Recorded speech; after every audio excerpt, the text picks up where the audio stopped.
There are 10 games on Monday. So far, no trades have happened. So let's talk about what actually went down in the NBA. Michael B. Bolton. Thanks, Josh. It's Michael Bolton here, and it's time for another episode of the Locked On Fantasy Basketball Podcast. Let's get to it. Let's get to it, indeed. You are Locked On Fantasy, your daily NBA fantasy podcast. Part of the Locked On Podcast Network, your team every day. Hello and welcome to the Locked On Fantasy Basketball Podcast, brought to you by Basketball Monster. My name is Josh Lloyd and I invented the dark web. And I'm also the lead fantasy analyst at basketballmonster.com, and you can find me on Blue Sky at joshlloyd.bsky.social, on Twitter at redrock_bball, on TikTok at redrock_bball, and on Instagram at Locked On Fantasy Basketball. Super Bowl 59 is here. And there's no better way to make every play more exciting than with FanDuel Sportsbook. New customers can bet just $5. And if you win, you will score $200 in bonus bets. Download the app or head to FanDuel.com to get started. Also check out LockedOnDaily.com and you can find the best newsletter for your favorite NBA team. It's LockedOnDaily.com. Sign up. It's free. It comes into your inbox 5 days a week. You can also double bang on this video. I'd love it. I love a double bang from you guys. So chuck one of those on there, and that means listen on audio and watch on video, and get ready for the trade deadline show that's coming up. It is today, National Stuffed Mushroom Day. I'm not really sure why we need a specific day for that, but if you want your mushroom stuffed, today's the day to do it. Monday is on. We're here. It's Monday. It's 10 games. And again, it'd be great if the NBA just laid off the trades for 5 seconds so I could get a show done where stuff doesn't happen. We'll see whether that's accurate and that goes on or not.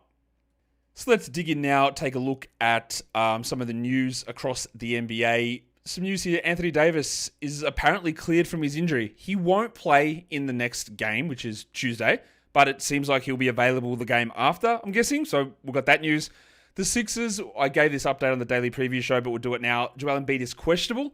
Paul George has been ruled out for the next game, but it seems like George will be back for the next one. But everyone else is questionable to play as well. So all the Martins and Drummond and Gordon, out of all those players, the only one who's currently ruled out is Paul George. That's where we're at with that. So let's talk waiver wire. There's lots to talk about with the 10 games on Monday as well. Let's look at the most added players across the waiver wire over the last 48 hours. Number one is Bulls rookie Matas Buzelis, who has played 26 minutes each of the last 2 games. The Bulls made the trade. They might make more trades. Buzelis is coming off the bench, but it doesn't really matter. He's playing more minutes than Patrick Williams. He's getting those minutes there. And there's a back-to-back for Chicago Tuesday, Wednesday. So in one of those games, Wednesday, you'll have no Lonzo Ball playing. That's an extra opportunity for Buzelis. I don't mind rostering him. I think it's a pretty good idea, actually. And I have him in a few leagues. Jaxson Hayes is the second most added player. And yeah, the Lakers at the moment, they could serve to upgrade at center for sure, because he's not very good. But they also haven't, and no one else is there. So what if they just hold with it? What if no one else wants to give them a deal? What if other teams are like, nah, we're not interested here, thank you. Or they just can't figure anything out, and Hayes is the long-term starting center.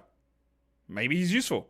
If you want to get all hyped up about Nick Richards, who is also not good TM, same as Jaxson Hayes. A guy that can block shots, get field goal percentage, and get rebounds. And don't think he's necessarily a must roster at all. But I can see why you would add him.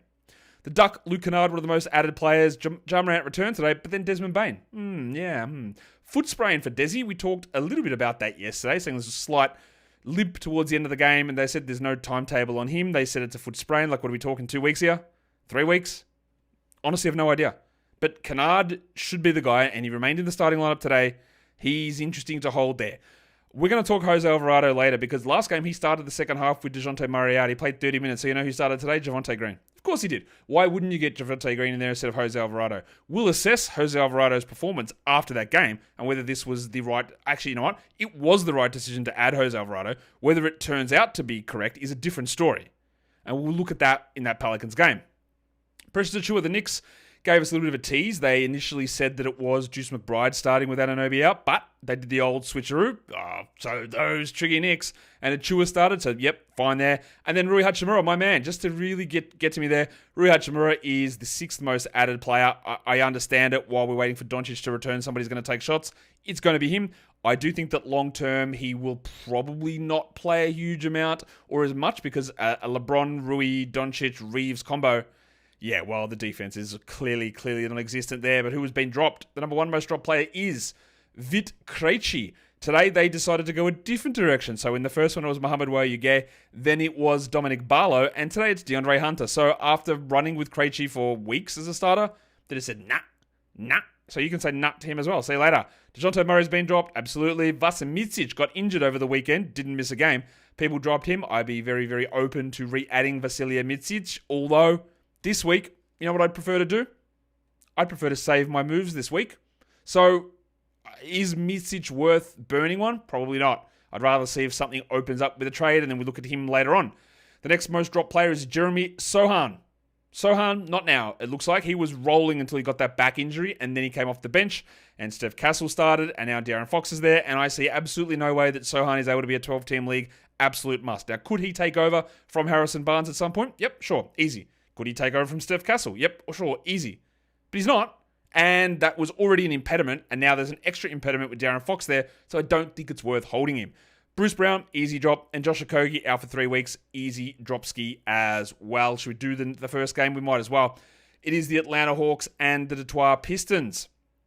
And like I already told you, that DeAndre Hunter was the one that moved into that starting lineup, and he did as Dominic Barlow moved to the bench, and the Hawks win it. Trey Young gets it, 132-130 over the Pistons.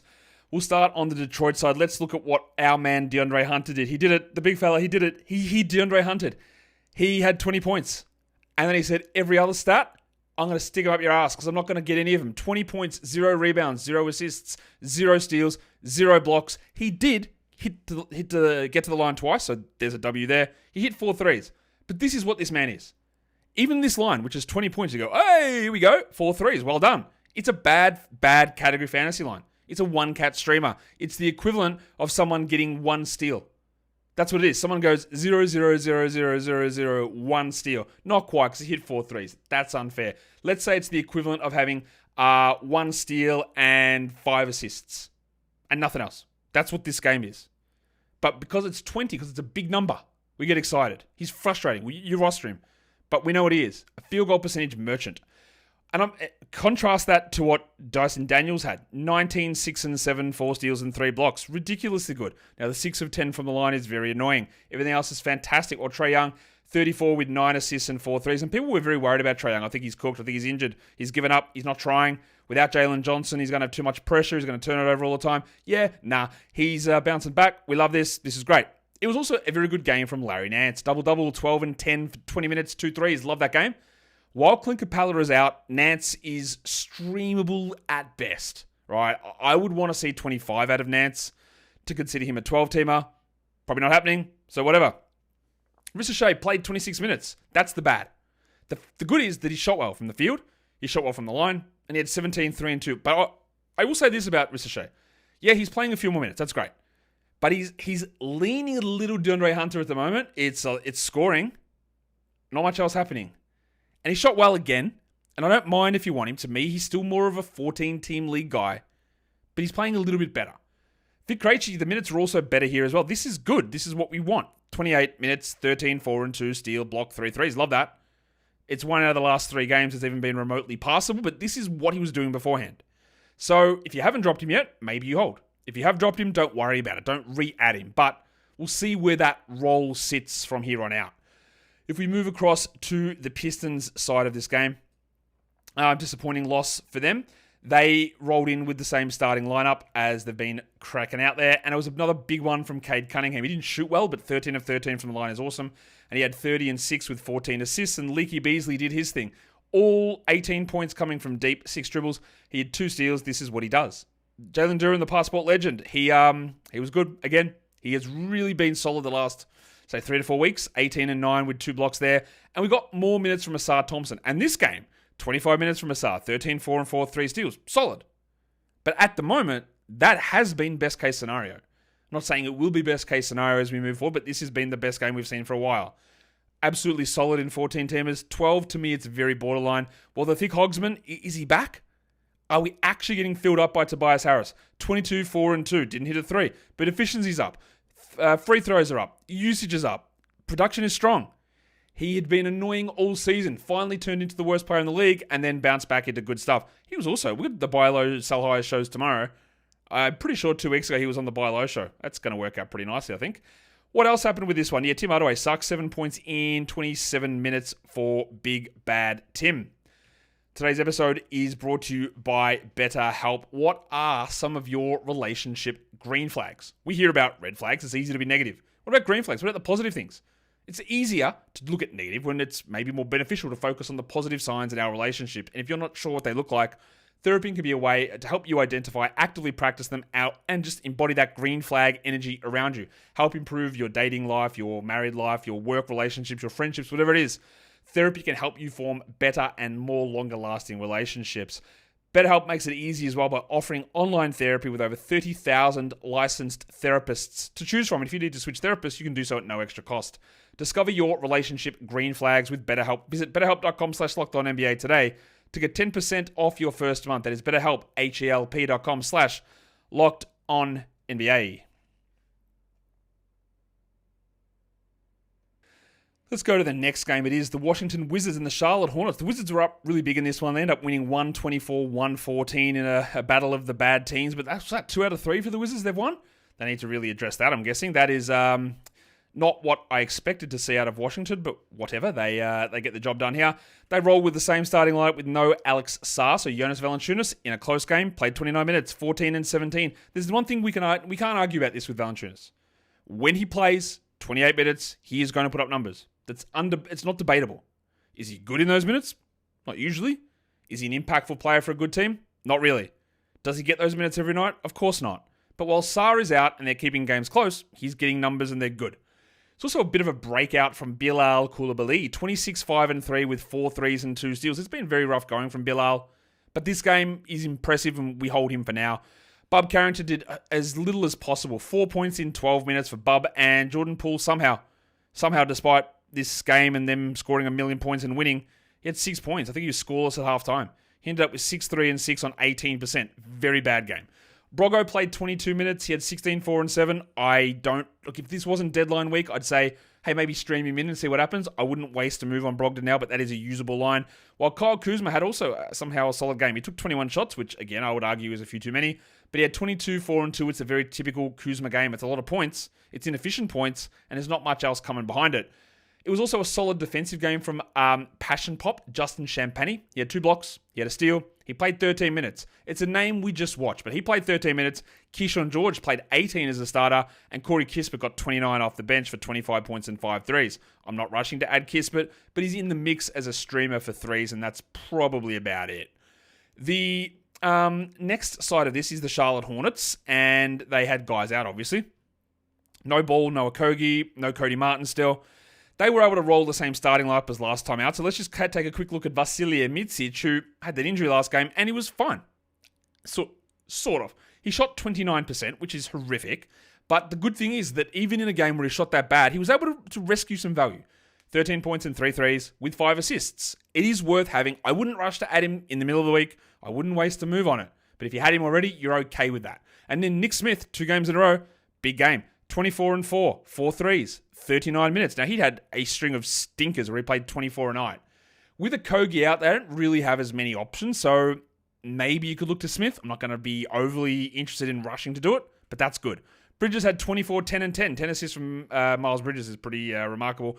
And Mark Williams had 23, 14, 1 steal, 1 block, and somehow 9 of 10 from the line. This bloke just continues to do stuff that I didn't expect. Kenneth Simpson had 9 points in 24 minutes, 30%. He's ahead of Isaiah Wong at the moment. And then Moussa Diabate had 5 and 7. Now, Diabate is one of those guys who's probably going to give you 14-team league value and jump into 10-team value when Williams is out. So he's okay to sort of hold, but you're not going to get this elite level production every game. But you're going to get some okay stuff, I would say, coming from Moussa. All right, let's do the next one. The Houston Rockets, the New York Knickerbockers. There was no Şengün here, no Fred VanVleet, who is considered week to week with his ankle injury. I would not drop Fred VanVleet. People have asked me that question already, A, just put him in IL. B, he's, I think, too good to drop, especially when we don't have a real significant, diagnosis on that. I would not do that. Şengün out as well. So they went with a different change. They didn't start Steven Adams. It was Tari Eason and Jayshawn Tate. And this might be, maybe I'm wrong on this, but this could be, is this the first game that Tari Eason's ever started? I think it's possible. Let me double check that. I know he hasn't started very many, but they moved him into the starting lineup and they went really small. So he was like, I guess, nominally playing the centre spot. Jaxson Tate, the other guy there who's not really that sort of a guy. I'm just going to double check this. Is that? No, he started 5 games as a rookie. There you go. It's his first start in 2 seasons at Eason. So yeah, let's start with Eason, who played 34 minutes, 12 and 6, 3 blocks and a steal. That's what we love. And again, we got there with no Van Vliet, Şengün, and Smith. It's great. We love that. There have been plenty of down moments for Eason this season, including multiple lengthy absences. And now the worry there is that if guys come back and he plays 23, he's not playing 23 because of minutes limits. He's playing 23 because that's what Udoka wants. But at the moment, we're rolling. Amen also, 25, 11, 11, 2 steals and a block. Now, I was looking back on this with Amen Thompson. Like, he shot the ball unbelievable. He's taken so many steps forward. But do you remember the start of the year? For like the first 5 weeks of the season, he was like the 190th ranked player. He was playing like 23 minutes a night. He couldn't do anything. And then a couple of guys got hurt. Jabari Smith got benched for a period of time and would play like 20 minutes a night, and Thompson took off. But it wasn't looking like that, and he has just blown through everything. Another great game. Again, there will be tests in terms of the overall minutes load that these guys will hold when players return, but for now, don't worry about it. It's also a really good Cam Whitmore game. 18 and 5, 2 steals, a block, 23 minutes. 4 more games this week. Injuries for Van Vliet, maybe more for Şengün. Jabari out. Look, if you wanted to move on Whitmore for this week, I think it's okay, but the long-term appeal of it's not really there. Dylan Brooks had 11 and 6 in 40 minutes. Look, he was worth grabbing for the 5-game week. Otherwise, he's only a streamer, which you don't want to waste at this point. And then Jaxson Tate did play just 22 minutes. 8 points, 6 assists. While Steven Adams got more minutes off the bench than as a starter, and he has been viable as a stream guy. Again, the same rules apply. Not worth really burning a move to stream in Steven Adams, because he probably doesn't even play tomorrow anyway. Jalen Green was very inefficient, 21 points on 22 shots. He did have 5 assists, but no defensive stats. So his fantasy category production has been on the way down after some, we know what he's like. We know the peaks, we know the troughs. That's really how it rolls, while Reed Shepherd continues to be just utterly horrible. 6 minutes, 0 points, couldn't hit a shot. He was the star of Summer League. And like, is he one of the worst rookies that we've got at the moment? Yeah. Doesn't mean anything about his career moving forward, but he has been significantly worse than I thought he'd be. And I was relatively high on him despite being down in the draft class. He's been shocking. Let's look at the Knicks side, because OG Anunoby was out. They called him questionable before this game. I think that reporting's questionable. I'm not really sure what to make of this injury for Anunoby. They play again Tuesday and then not again until Saturday. Be very, very surprised if OG plays on Tuesday. So it means you can keep rolling with Achua if you want. He played 34 minutes. He had 7 points, which is bad, but 2 steals and 9 rebounds. He's not a long-term guy unless we hear that Anunoby is a long-term injury. The other guy that bumped up a little bit here was Juice McBride, 26 minutes, 7, 1, and 1. Like, we're not rushing to grab that with a really poor schedule period coming up as well. Josh the Hitman Hart played 40 minutes. He had 19, 8, and 5, steal and a block. Brunson was great, 42, 6, and 10 with 2 steals. Towns was great. Bridges was great. All of them were great. It's basically the same story with the Knicks, except we got Precious to start and played 34 minutes, but the long-term appeal of Precious Achiuwa, the big sneeze, not really there, I don't think. Let's go to the next game. The Milwaukee Bucks and the Oklahoma City Thunder. The Bucks had no Brook Lopez, so Chris Livingston started at center. There was no Damian Lillard, so Ryan Rollins was your starting point guard. And there was no Giannis Antetokounmpo, and there was no Bobby Portis, and there was no Chris Middleton. So Big Boom AJ Green came into the starting lineup. So they were always going to get cooked, and they did. 125, 96. Let's start with Big Boom AJ, who played just 21 minutes for 2 points. That is 2 big dooms for him. Stream guy for threes, didn't work. Gary Trent continues to be in the Gary Trent portion of the Gary Trent season curve, and that's the bit where he does absolutely nothing. 1-3 for 10 points in a game where everybody was out. They even benched Taurean Prince at halftime. I said, we're not bothering with this anymore, my guys. So Marjan Beauchamp had 6, 6, and 4, but chuck every part of this out, except the reason I'm not going to chuck this part out is because I like the player, and that's Tyler Smith. He's played about 2 minutes all season. He ended up with 27 minutes, 12 and 7, 3 threes, and 2 steals. 27% shooting, file it away. AJ Johnson, 13, 3, and 4. Don't like the player as much, but to be fair, not bad. But overall, this means absolutely nothing at all. Nothing at all. Nothing at all. Nothing at all. Ryan Rollins got 18 minutes at the start. He had 16 points with multiple thefts. 2 steals. 2 steals for Ryan Rollins with 4 free throws and 4 or 4 from the line and good shooting. But again, that's enough on this team. What am I going to talk about? Lopez, Lillard, Yanni, Portis, Middleton. All 4 of those will play the next game. Maybe not Portis, we'll see. But hard to get any level of excitement going in a game where everybody is out. The Thunder, there was no Cason Wallace. The Hong Kong Mattress was dealing with that shoulder issue. No Jalen Williams, again, the Bronco. No Alex Caruso. So Kenrich Williams, the Oklahoma City Mudflap started. 4-3-4, 2 steals and 22%. Sick. Great. Don't add him. The other guy that started was Aaron Wiggins. Fresh off a 41-point game, he had 13 points. Yep, we don't add him either. Lou Dort is a stream guy, and we're not streaming this week, so who cares? And then Hartenstein played only 18 minutes, basically just rested. So did Shea, who had 34 and 22 minutes. So while we're not going to talk about much on the Bucks side, we're not going to talk about much on the Thunder side. Let's talk about the interesting stuff there. 2 things. Pig Williams was good. 13 and 7, 3 blocks, 3 steals. 3 blocks and 3 threes.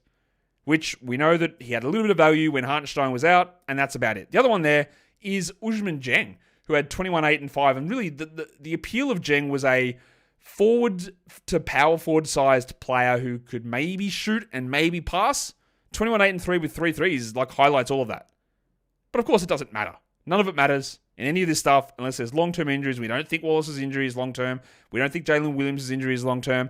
Caruso's who bloody cares. Jeng is not doing this every game. It's a blowout with multiple players out. It's great. It's good that he did it, but overall, not really sure it matters. Today's episode is brought to you by FanDuel Sportsbook, and Super Bowl 59 is here. It's one game, it's 2 teams, it's endless possibilities, and no better way to make all that play more exciting than with FanDuel Sportsbook. Predict the first touchdown, pick the MVP, look at the coin toss. It's all there on FanDuel, making it easy to get in on the action. And as a new customer, if you come in and bet $5, well, you win that first bet, and you can get $200 in bonus bets that you can use on the Super Bowl. The live betting helps you stay involved during the game. Getting those bonus bets, that's just icing on the cake. So download the app or head to FanDuel.com to get started. That is just betting $5. You win $200 in bonus bets if you win. FanDuel.com.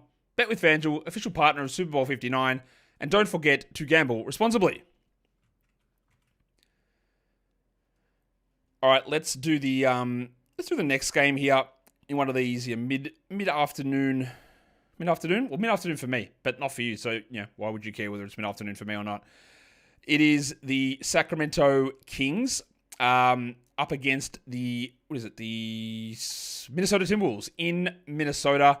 The Kings, no De'Aaron Fox. Zach LaVine has not arrived yet. He'll be there for the next game. So Keon Ellis moved into the starting lineup, and they get the win. 116-114 is your final score.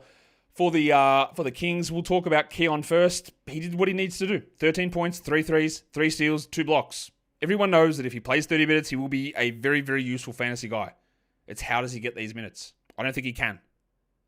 If you want to hold him and believe that he can, by all means. There will be some nights where he plays a lot. There will be others where he doesn't. But he was great here because Fox was out, and LaVine was not there.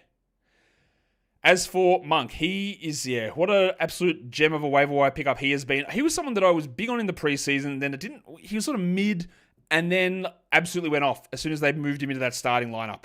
26, 8, and 5 with 2 threes, huge game from him. And then, you'll be shocked to know, without De'Aaron Fox, DeMar DeRozan, 7 assists. Bro's been going 2, like a Richie Beno wet dream, and in the end, he has 7 here. Now, LaVine is not the passer that Fox is. But DeRozan can see a bump in assists, it probably just not to this level. 33, 5, and 7, while Sabonis had 14 and 11 on really bad shooting, weirdly. And Keegan Murray started out really hot and then sort of faded 19 and 7. Trey Lyles also got a bump, 2 steals, 2 blocks. That is a miracle for Trey Lyles with 8 rebounds. He's a deeper stream guy. And then Isaac Jones appears to be back in the rotation over Alex Len. If those of you in the Double Onyx Diamonds might want to pay a bit of attention to Isaac Jones in that role at the moment. The Minnesota side, Anthony Edwards returned. That meant Nickeil Alexander-Walker went to the bench. And Naz Reid played 40 minutes. No Julius Randle, 30 points for Naz. 5 threes. Everything else a little bit down. Oh, the blocks are great. The blocks are great. But he's going to get this big run here with no Randle. And Gobert also had 40 minutes, 19 and 13. Goose was underwhelming. Edwards, I know he's been sick, but 21, 6 and 4, 2 steals and a block on 33%. And then McDaniels, with no Julius Randle, we are getting more from Dawson here. He had 22 and 7, 3 blocks and 2 threes. This is, you do roster him now. He's putting up the numbers. I don't know if it's a full turn corner, but with no Randle, the opportunities are clearly there. We only got 27 Mike Conley minutes, and he gave us 9 assists and just shot poorly. I think he's okay to have without being a high-end guy, while Dillingham played 14 minutes. Garza played 4 minutes, so they just went really small. Well, that's not true. It was just Gobert and Reed.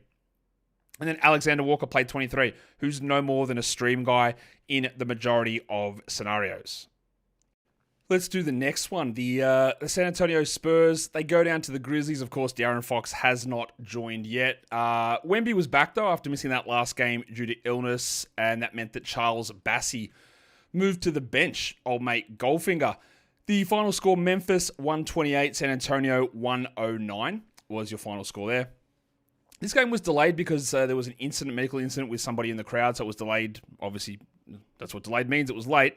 Wemby returned, 31 minutes, 27 and 10. He had a Richie Beno. He had 5 assists. Can't ask for a huge amount more than that. And it was also a very good Jeremy Sohan game. So we can take two things to look at this. Go, oh, I think Sohan's good. I do as well. I actually do think he's good. He played still just 21 minutes and he only shot 66. Well, not only. He actually had to shoot 67% to get this number, 14 and 8 with 2 threes. And Fox is still going to come. So while it's great, Fox can come on his own time. But the numbers are great. But how realistic is that in 21 minutes? And you got to squeeze Fox in as well. I don't think it is. So I don't think that Sohan, as much as I think he's good, and I think he should start over Harrison Barnes, until we get an inkling that he's even playing more than the pencil, Harrison Barnes. Barnesy. Oh, my voice. The worst Barnesy of all time. Maybe I should retire like Harrison. He had 4 points and 5 rebounds with nothing else. Now, again, you would all look at this and go, of course, Sohan should start over Barnes. But he's not. And if you want to wait on it and wait for it to happen, sure. There's no guarantee that it happens, though. Chris Paul, 3 points. He had 8 assists and 2 steals. I feel that he will become a drop. I don't think we do it just yet, but I feel he'll become that. And then Castle had another 21, 6, and 5. Very good. If you want to palm him off on it in a trade, do it now. Because he's just not going to have the opportunity. Like, he, again, took the second most shots on the team. You know who's going to take the second most shots on the team next game? Not him. De'Aaron Fox.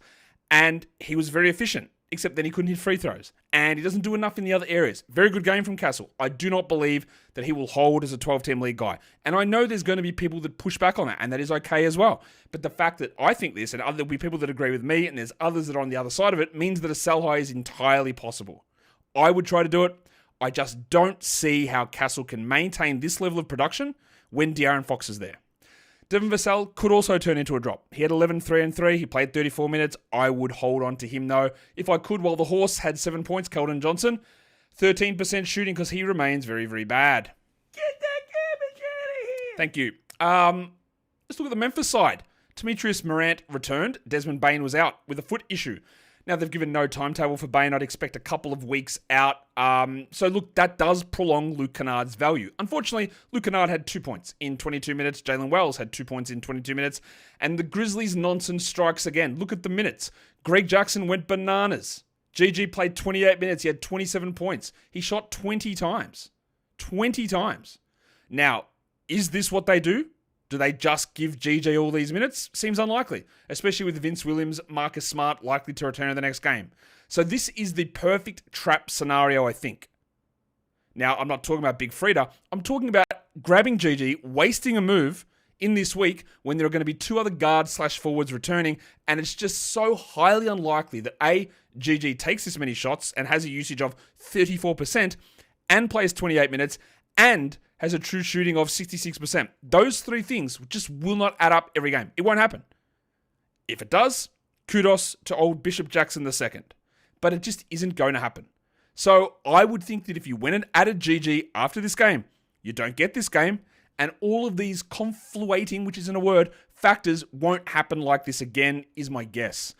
They also, in this game, it was relatively obvious. You're against a good opponent, so Zach Edey got benched at halftime. But to be fair to Edey, after a horrendous start, he put up good numbers. 16, 14, 3 steals and a block.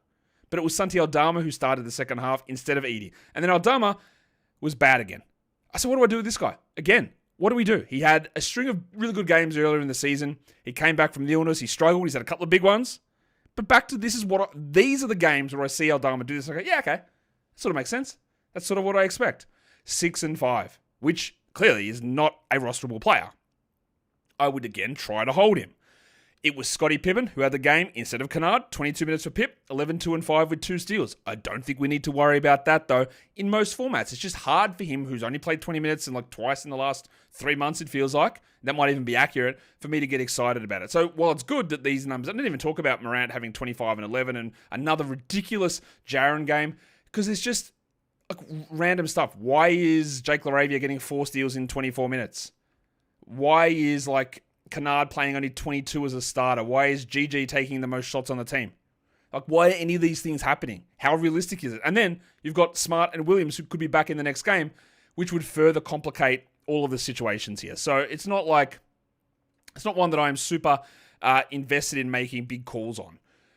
The next game, we go to Denver. The New Orleans Pelicans and the Denver Nuggets. 125 Denver, 113 New Orleans. Let's start with the Pelicans' best player, Kenneth Murphy III. 41 points, 8 threes, 38 minutes, 2 steals and a block. He shot 62%. He was 100% from the line on 7 attempts. He continues to be unbelievable.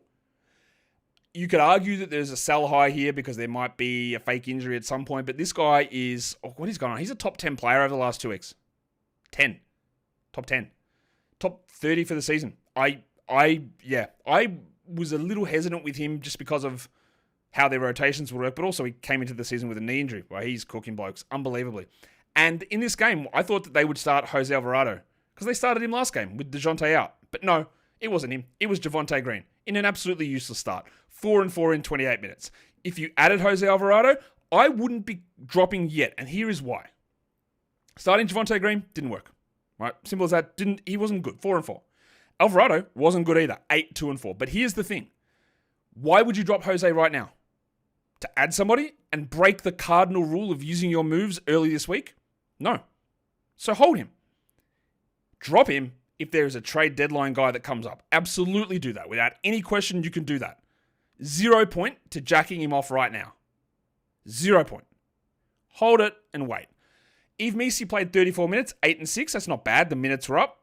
What is interesting, though, is that Carlo Makovic played 27 minutes. They closed with big lineups. Makovic, Missi, and Zion together. 5 points for Carlo, 11 rebounds, 4 assists, 1 block. You know my thoughts on Makovic. You know that I thought that there was a chance coming out of Summer League that he could be the starting center on this team because I didn't think Missi was up to it, and Tice was Tice. And Makovic was completely useless and they wouldn't play him. But he played him the last 2 games. I don't think we're adding Carlo Makovic, but it is absolutely intriguing that this is what happened. Zion, 14, 6, and 5. Not great. Bad percentages, low minutes. They're still sort of holding him back a little bit. And Jordan Hawkins, 0 points in 14 minutes. I do know this. I would very clearly hold on to Alvarado over Hawkins. Very clearly. Hawkins is just he's a zero-trick pony at this point. There'll be opportunities for him to do more, but the interesting stuff in this one is the Alvarado usage, but Makovic playing as much as he did, which is... I thought he was in the rotation in this game because of the Tice thumb injury, and I thought they maybe were leaning a little bit more into Carlo, but I didn't expect this. We also saw in Denver, with Peyton Watson out for 4 weeks and Russell Westbrook out for a little bit of time, no timetable, it's a hamstring, let's go 3 weeks, that they might actually go to Zeke Naji, and they did. 31 minutes for Zeke, 12 and 5, 2 threes and a block. Okay, that's fine. Don't waste an ad, but I would be looking at that. Honestly, if I'm in a 16-team league and Westbrook and Watson are going to be out 4 weeks, 16-teamer, go at him. That's okay. That is an ad where there is a value window that's opened up that is worth it. That is worth it in that spot. Christian Brown played 1 million minutes. Now, his efficiency, which has been the thing that he's hung his hat on all season, just disappeared. 36 from the field, 11, 6, and 4 in 41 minutes. But I'd ignore most of that efficiency stuff. Instead of being a 26-minute bench player now, he's playing 41 as a starter, and he's going to get big opportunities. The value is up. It was a big poop cookie game. Michael Porter had 36 and 7 in 40 minutes, while Jokic had 27, 14, and 10 with 2 blocks, just going about their business. As per usual, it was also a solid Julian Strawther game. 15 points in 24 minutes. Again, a deep league look. I don't know that I'd want to waste a move on him at this point, but it's interesting to see with the Watson, with the Westbrook longer-term injuries that there is something a little bit to pay attention to there.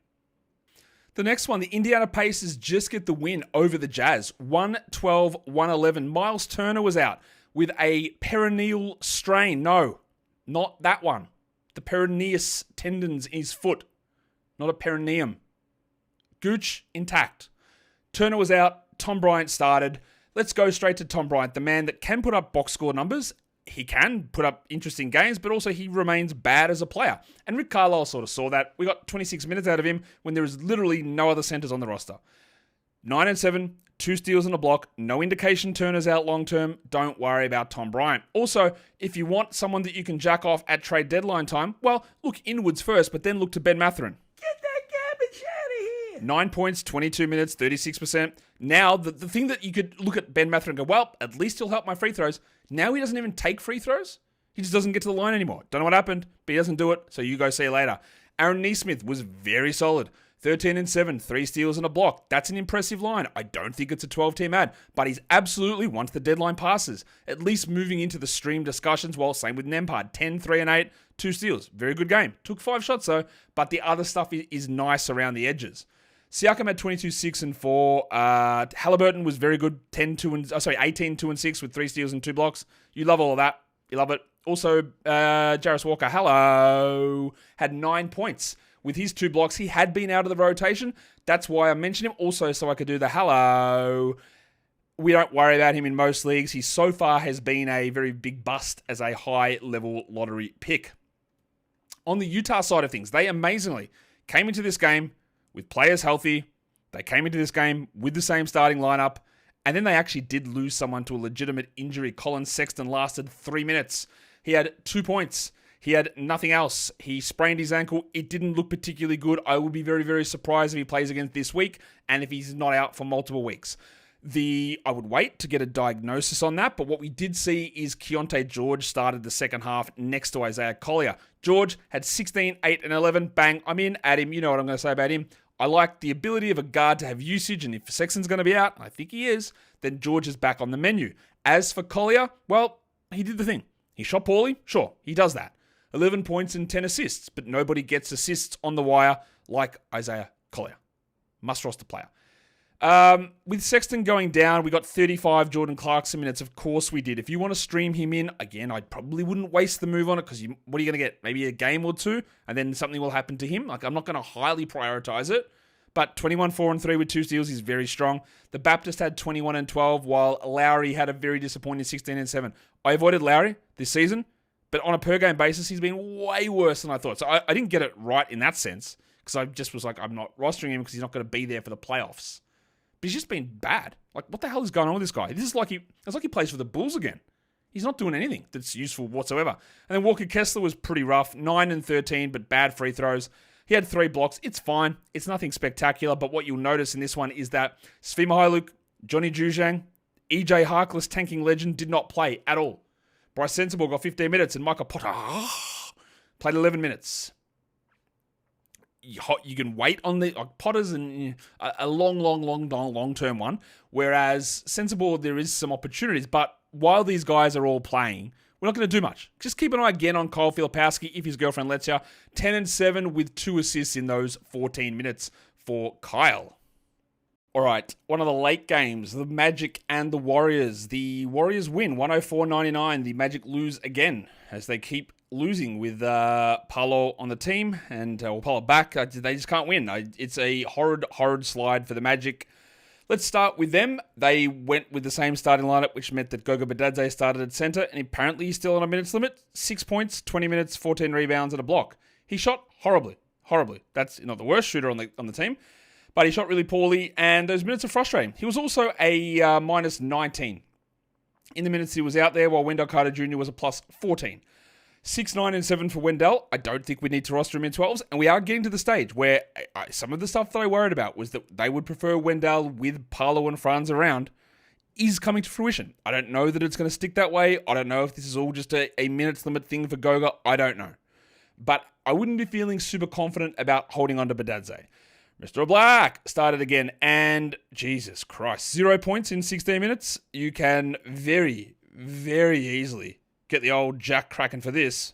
Get that garbage out of here. While Cole Anthony, who was buried all season, they just wouldn't play him. Now, 28 minutes, 26 points, 3 threes, 5 rebounds, 2 steals, 1 block, 52%, even with Paolo and Franz there. Have they realized that he is a good option? Now, of course, Jalen Suggs is still not there. You could stream Cole in. I like what he's doing. I just have some limited faith in it long term. As for Banchero, Jesus, 38% on 24 attempts. He cannot shoot. I worry that, I don't worry that he's not good. I worry that he did come back and he is not fully healed because he can't do anything. He's got no burst. He can't finish. He can't do anything. It's really frustrating. And it doesn't look like it's turning around. Franz Wagner had 21 in his 37 minutes. His minutes are just way back up, and he looks way more recovered than what Parlour does. And then Tristan Da Silva, who started last game in place of Kentavious Caldwell-Pope. He went to the bench in this one. He played, like 11 minutes and had 2 points. He also is not remotely close to being rosterable. KCP was fine, 9 and 6 in those 33 minutes, but that's really nothing all that exciting. Onto the Golden State side of things. We did get the return in this game of Draymond Green. So he moved straight back into the starting lineup. Buddy Hield stayed in there. It was Gary Payton who moved to the bench. Let's start with Draymond, who played 29 minutes, and it was a very Draymond line. Bad shooting, but 4, 7, and 5. Well, not bad shooting. Bad from the line. Field goals were fine. It's a Draymond line. Buddy Hield continued his thing. 4 points in 19 minutes. He's bad. Why are you rostering him? I know you are. Some of you are. Please, for the love of God, stop doing that. And then Dennis Schroeder also played 19 minutes. There are so many of these guys. And yeah, we're going to hit on a big one in the next game of these players who people get excited about because situations have allowed them to do interesting things at times that people just get so enamored by. Example 1, Buddy Hield. Example 2, Dennis Schroeder. We do not roster either of these guys. They are not good enough. Schroeder had 9 points in 3 threes with 2 steals. Don't roster him. The next one of those is going to come up in the next game. Steph had 24, 2, and 5, while Pajemski, the line is fine. 8 and 5 in 21 minutes, but it's not enough minutes. We don't bother with him in 12s. Wiggins, very disappointing from the free throw line, but I would hold on to him. And then we had Quentin Post, had 7 points, and then Moses Moody was good. 24 minutes, 17 points, 3 threes. Don't trust it. Don't like that he only got 9 shots. The minutes aren't there. We don't roster any of these guys. The 12-team leagues we roster is Steve Curry. Old mate Steve. Hello, I'm Steve Curry. Steve Curry, legend of the castle. No, it's a dug a hole, Dale. Well done, mate. Why was my castle quote so off there? Dale dug a hole. Rissoles, love.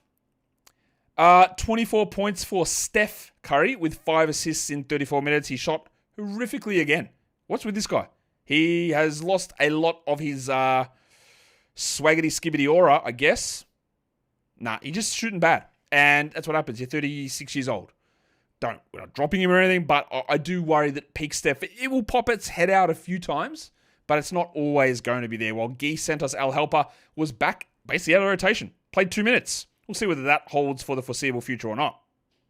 And now, after I've ripped my eyeballs out of my skull, we can talk about the final game of the day, the Phoenix Suns and the Portland Trail Blazers. The Suns lose in double overtime, 121-119. I say double overtime, but this game, I think, was like a test match. It went for 5 days.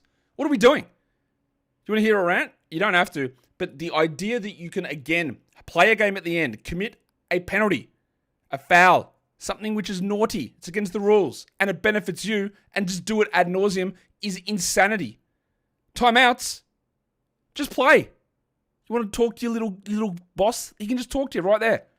Timeouts, get rid of him. Fouls, get rid of him. Free throws, piss him off. It ruins the end of a game. Ruins it. Who wants to sit here and go, rebound, foul, oh, we'll try again. They're going to hit a 3, foul. Anyway, Phoenix lose again to Portland. And guess what happened in this one? You know who sucks? Nick Richards. He's bad.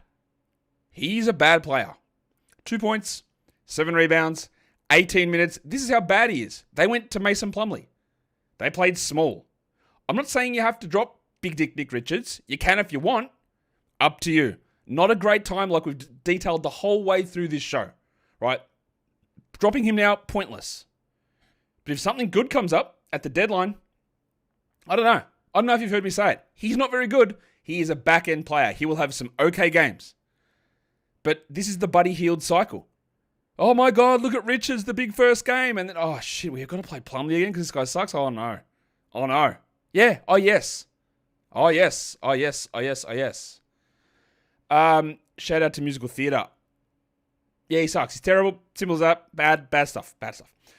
Beal played 38 minutes. He had 25 and 5 with 3 steals and a block. Good. We just hold and see what happens. And then we are very much, and I've been here for about 6 weeks, I reckon. that in Tyus Jones could be dropped. Again, there is 0 point in doing it right now. Absolutely none. Wait until something comes up. He played 17 minutes. He went scoreless. He had 3 assists. Good for him. Doesn't matter.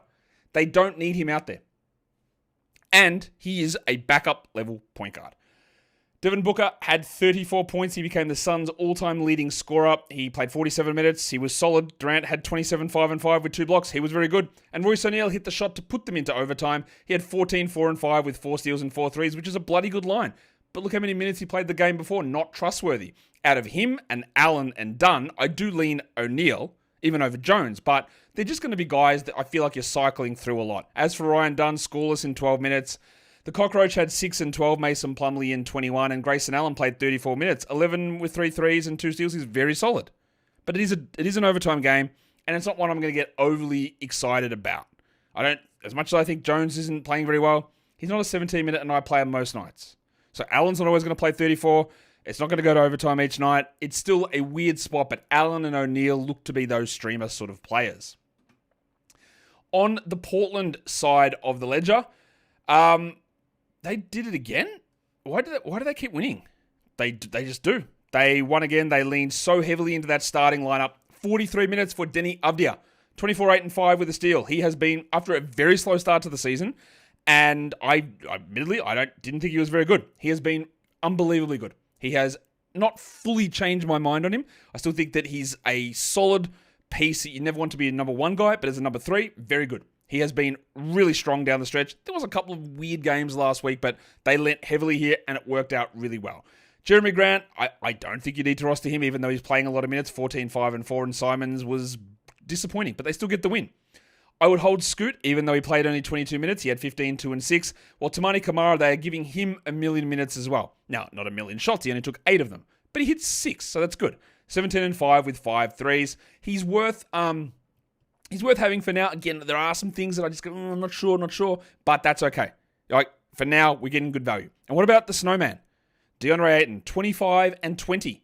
A steal, a block. It's a revenge game. Of course, he shot 41% from the field, and he had a game against Phoenix earlier in the season where he scored 10 points, but the ones where you're bad don't count. It's only when you're good. And we all know that in advance. Obviously, that's how we know it's a revenge game. Obvious. 25 and 20 for Ayton.